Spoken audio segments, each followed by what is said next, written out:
Magandang araw sa lahat. Gusto ko lang pong ibahagi ang aking karanasan nung baguhan pa lamang akong nagtatrabaho sa Maynila. Ako pala si Marlon, 36 years old. Taong 2015 nang maisipan ko maipagsapalaran sa Maynila para maatulong sa pamilya.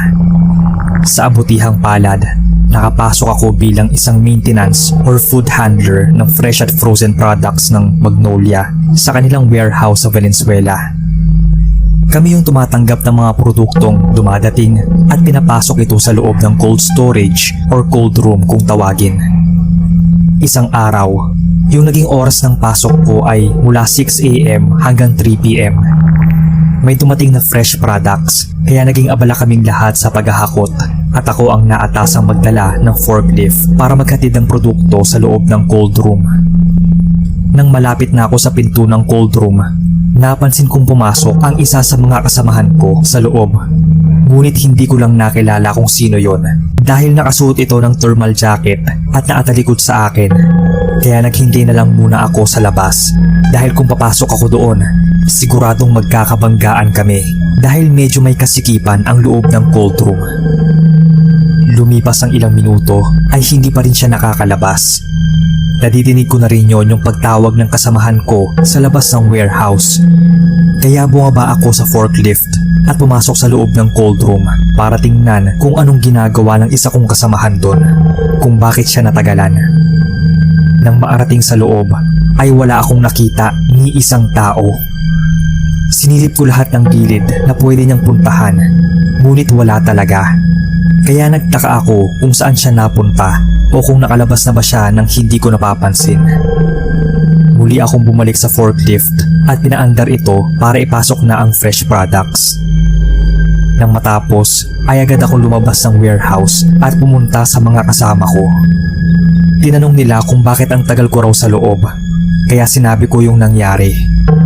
Nagtaka naman sila kung paanong may pumasok na isa pa nilang kasamahan sa loob, gayong 4 lang silang naka-duty noon at naghihintay silang 3 sa labas. Inisip ko na lang na baka namalikmata ako at baka epekto yun ng lamig sa loob. Nagkibit balikat na lamang ako at bumili ng kape sa katapat na tindahan. 3 beses kasi ako magkape sa isang araw. Kinabukasan nun, hindi kami gaanong busy dahil walang dumating na stocks. Kaya ang ginawa ko ay naglinis na lang. Habang nasa cold room, nakita ko ang isang kasamahan ko na pumasok at may dalang kape. Hindi pamilyar sa akin ang mukha niya, kaya nagtaka ako kung baguhan ba ito gaya ko o baka matagal na siya at ngayon lang naasabay sa schedule namin. Nilapitan ko siya at kinausap. Tinanong kung matagal na ba siya dito at kung anong pangalan niya. Jeff raw ang pangalan niya at matagal na siya doon. Sinagot niya yon habang nakayuko kaya hindi ko gaanong makita yung mukha niya. Inalok niya akong magkape at dahil natakam naman ako dahil sa amoy nito ay nagpaalam akong bibili lang saglit sa labas. Agad akong bumalik sa loob ng cold room para samahan si Jeff na magkape. Napansin kong tahimik lang siya. Kaya nanahimik na lang din ako dahil nahihiya akong magtanong o kausapin siya dahil baka makulitan siya sa akin. Pagkatapos kong maubos yung kape ay lumabas na ako para itapon ang styro cup dahil hindi pwedeng mag-iwan ng basura doon. Agad naman akong sinalubong ng iba kong kasamahan pagdating ko sa labas at tinanong kung saan ako nanggaling. Sinabi kong nasa loob lang ako at nagkape. Hindi ko naman nabanggit sa kanila na kasama ko si Jeff dahil naputol yung pag-uusap namin nang dumating ang supervisor. Nag-ikot lang ito saglit para i-check ang lagay ng cold room at paligid nito. Pagkatapos ay umalis na.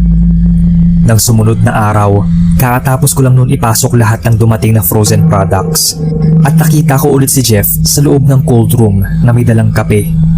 Kaya bumili agad ako ng kape sa tindahan at muli siyang sinamahan sa loob. Sinubukan ko siyang kausapin tungkol sa trabaho at kung ano-ano pa. Tipid lang yung mga sagot niya. Kung ano lang yung tinatanong ko, yun lang din ang mga sagot niya. Hindi na rin siya nagdadagdag pa ng ibang impormasyon at lalong hindi siya nag-uumpisa ng pwedeng pag-usapan. Naunang maubos yung iniinom niyang kape, kaya nagpaalam siya sa akin na aalis na raw. Agad naman akong tumango sa kanya dahil inayos ko ang pagkakasuot ng aking thermal jacket. Nang lingunin ko siya ay wala na siya sa loob. Hindi ko alam kung may iba bang alam siyang daan palabas dahil hindi ko narinig ang pagbukas at pagsara ng pinto ng cold room. Dahil sa pagtataka ay inikot ko ang bawat sulok nun para tingnan kung may iba pang daan palabas. Ngunit wala akong nakita. Napatanong tuloy ako noon kung saan siya dumaan. Nang mga sumunod na araw ay ganoon lagi ang nangyayari.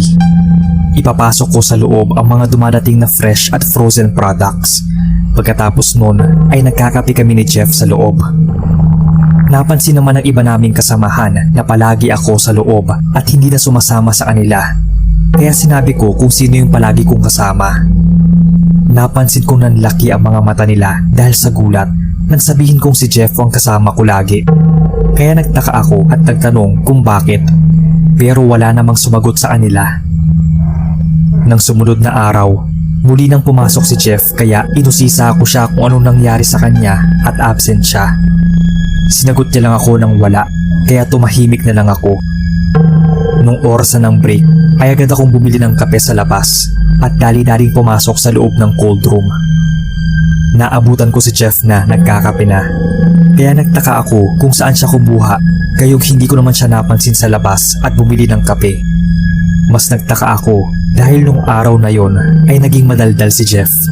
Hindi na siya nakayuko lagi at panay na ang pagngiti. Ang sabi niya, yun na raw ang huli naming pagkakape ng magkasama. Salamat daw sa oras ko. Namiss lang daw niya talaga yung trabaho at mga kasamahan. Ikinakunot naman ng noo ko yung sinabi niya, kaya tinanong ko kung anong ibig niyang sabihin. Ngunit hindi siya kumibo. Tumayo naman siya at inayos ang suot na thermal jacket, saka sinabi ang katagang paalam. Pagkatapos nun ay naglakad siya palayo. Ngunit binalot ako ng takot nang unti-unti siyang naglaho habang papalayo. Nang tuluyan na siyang nawala sa paningin ko, ay patakbo akong lumabas ng cold room at agad na hinanap ang iba kong kasamahan at sinabi ang nakita ko. Bakas din sa mukha nila yung takot. Ilang minuto ang lumipas nang mahimasmasan kaming lahat. Agad na nagkwento ang isa na kasama raw dati ni Jeff. Nalaman kong matagal na palang patay si Jeff. 2 taon na ang nakakalipas bago pa ako makapasok doon sa kumpanya. Namatay daw ito sa sakit na tuberculosis at dinala ng kanyang pamilya sa Cavite at doon inilibing. Natural na mabait daw na tao si Jeff at masiyahin. Kaya sobrang lungkot daw nila nang malamang namatay ito. At nalaman ko din na doon daw dati lagi nakatambay si Jeff sa loob ng cold room. Kaya pala doon siya nakikita at ni minsan ay hindi ko siya nakitang lumabas. 6 na taon din akong nagtrabaho sa warehouse na yon. Ngunit dahil sa pandemya ay napilitang pagbawas ng tao ang kumpanya at isa ako sa natanggal. Ginawa ring stockroom para sa vaccine ng COVID ang cold room na yon. Sa ngayon ay nagtatrabaho na ako bilang isang safety officer ng pharmacy dito sa Parañaque. Hanggang dito na lang, Sir Bob. Sana ay mabasa ninyo itong kwento ko.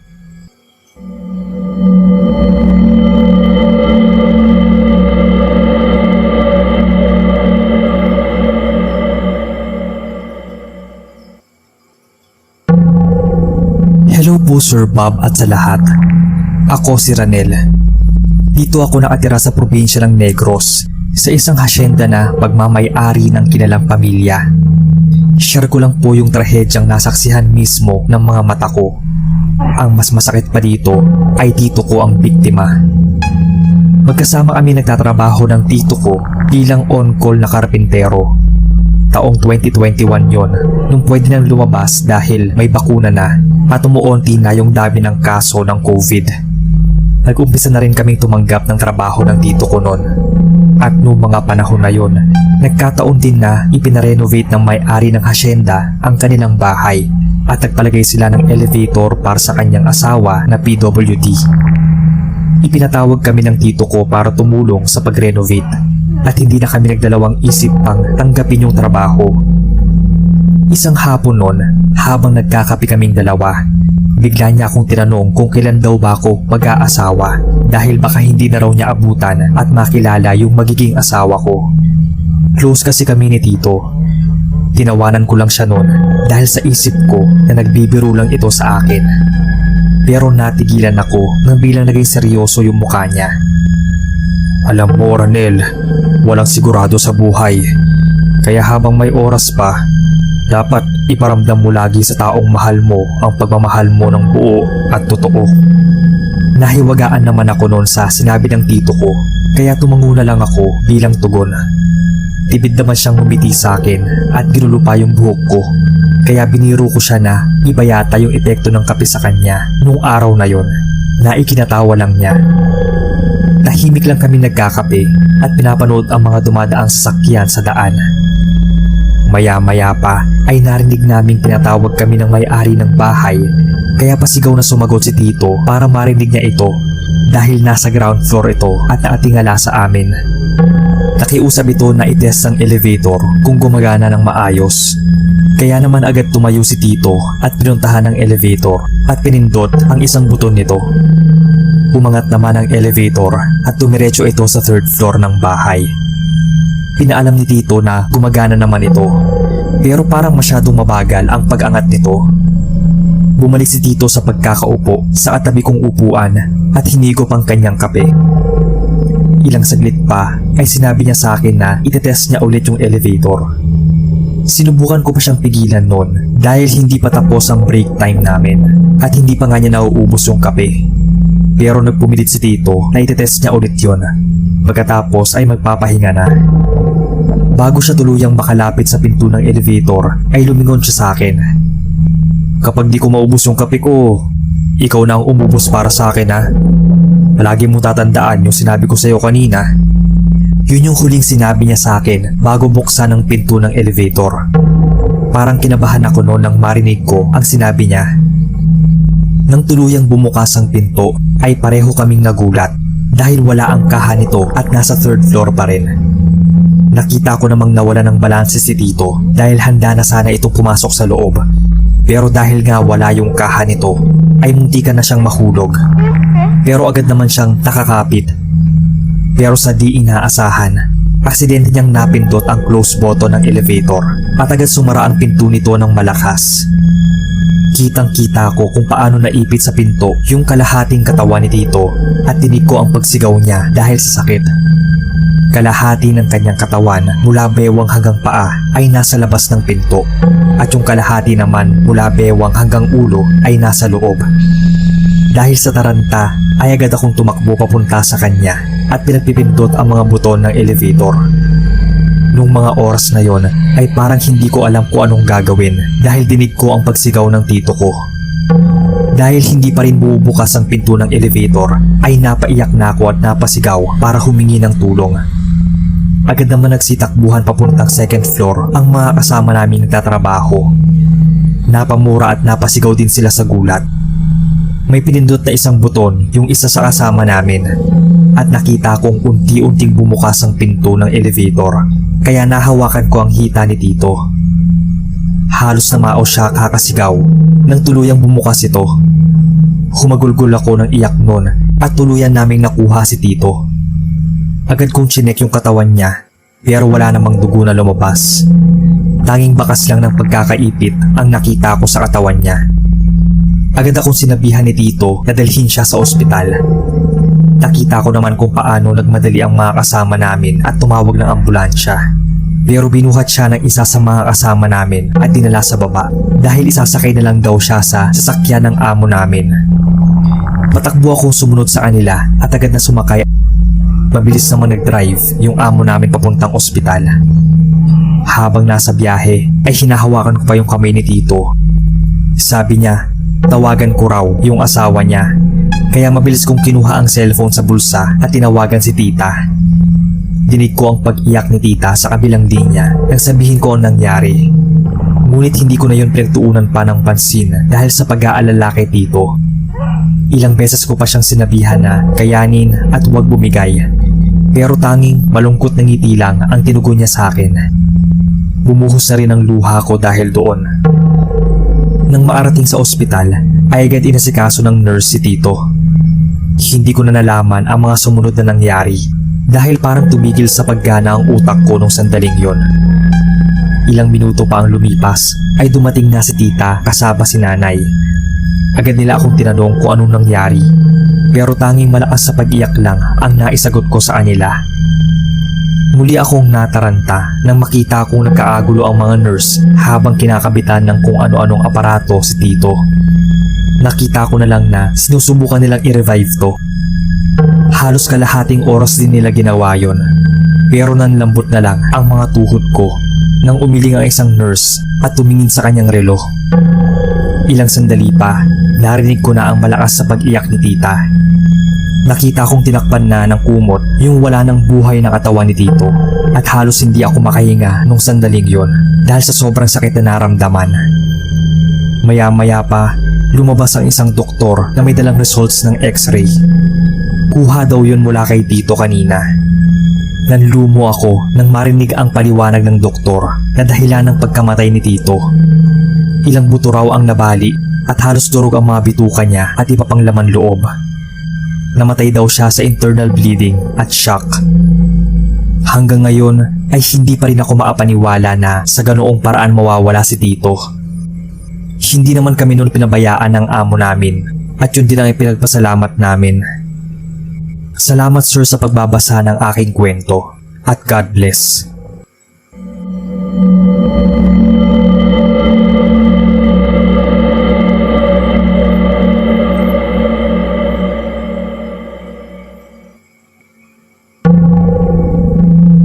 Magandang araw po. Ako si Leo. Ibabahagi ko lang itong kwento noong pahinante pa ako ng truck. Matalik kong kaibigan ng driver ng truck at sand and gravel ang karga namin. Tuwing bumabiyahe, naagawian na naming magkaibigan na tumigil sa kung saan mayroong mapagkakapehan dahil mahilig kaming parehas magkape. Isang araw noon, imbis na bumiyahe, ay dinala namin ng kaibigan kong si John Ree ang truck sa talyer para ma-check kung maayos naman ang lagay nito. Habang naghihintay, ay napagpasyahan naming magkape habang naglalaro ng ML. Nasa kalagitnaan kami ng paglalaro nang naisipan ni John Ree na iangat ang kahan ng truck dahil dumping nga ito para matingnan maigi ng mekaniko. Nang maiangat na, ay agad siyang pumunta sa lamesa para ipagpatuloy ang pagkakape. Natuwa naman ako nang bigla niyang nabanggit sa akin na may plano daw siyang magpakasal sa kanyang nobya dahil ramdam na niya na handa na siya. Medyo nakaramdam pa nga ako noon ng konting inggit sa kanya dahil sa isip ko, mabuti pa siya. Nakita na niya yung babaeng gusto niyang maasama habang buhay. Samantalang ako noon, wala. Kahit balak ligawan ay wala rin. Inubos na niya ang natitirang kape at biglang tumayo, saka nagpaalam sa akin na may i-check lang saglit sa truck. Tumango lang ako bilang tugon, saka humigop ng kape ko. Ilang saglit pa ay nakarinig ako ng malakas na lagabog. At nang tingnan ko yon, parang binuhusan ako ng malamig na tubig dahil sa nakita. Bumagsak ang kaha ng truck at nadaganan ng kalahating katawan ni John Ree. Agad akong tumakbo papalapit sa kanya at kita kong ang daming dugong lumabas mula sa katawan niya. Napamura at napasigaw na nga ako ng tulong nun dahil hindi ko alam ang gagawin. Agad namang lumapit ang mga tao na nasa talyer at mabilis na inangat ng mekaniko ang kaha ng truck. Parang tinakasan ako ng lakas nun nang makita ko ang itsura ni John Ree matapos iangat ng mekaniko yung kaha. Napaiyak pa nga ako noon at parang hindi maapaniwala sa nakita ko. Durog ang kalahating katawan nito at wasak ang kanyang ulo. Napailing ako ng mga sandaling yon. Maya-maya pa, dinig ko na yung tunog ng ambulansyang paparating. Hindi ko namalayan na tumawag pala sila ng emergency. Pagkababa nila, ay agad sila lumapit sa katawan ni John Ree at umiling nang suriin ito. Dead on the spot ang dineklara ng isa sa bumaba mula sa ambulansya. Agad kong tinawagan ang nobya ni John Ree at ipinaalam yung nangyari dito. Sinabi kong sa morgue na lang kami magkita dahil tumawag na sa morgue yung lalaking sumuri kay John Ree. Hindi ko na hinintay pa ang naging reaksyon ng nobya nito dahil hindi ko na talaga kakayanin pa. Tol, magpapaasal ka pa, di ba? Sabi ko sa bangkay ng kaibigan ko habang patuloy sa paghikbi. Nang dumating ang sasakyan mula sa morgue, ay agad nilang inayos ang katawan ni Janry at sinakay ito. Sumama na lang din ako doon. Nang maarating sa morgue, nakita ko agad ang pamilya ni Janry at halos maglupasay sa sahig ang kanyang ina dahil sa biglaang pagkawala ng kanyang anak. Idinatalye ko ang mga pangyayari sa kanila at sinabi ko rin sa kanyang nobya ang plano nitong pagpapaasal sana sa kanya. Kagaya ko, humagulgul na rin ito ng iyak. Lumapit ang isang trabahador ng punerarya sa amin at ipinaalam na aayusin agad nila yung bangkay ng kaibigan ko, kaya kailangan namin pumili ng damit na isusuot sa kanya. Sinamahan ko ang kanyang pamilya sa pagpili ng damit para kay Janry. Doon ko naisip na dapat barong para sa kanyang kasal ang aming pinipili, pero hindi. At imbis na malasing ako sa inumin sa gabi pagkatapos ng kasal, ay mukhang malalasing ako sa kaiinom ng kape sa gabi sa kanyang burol. Pasensya na sir kung medyo madrama yung kwento ko, pero nakakapanlumo at nakakakilabot talaga yung nangyari sa kaibigan ko. Hanggang dito na lamang po.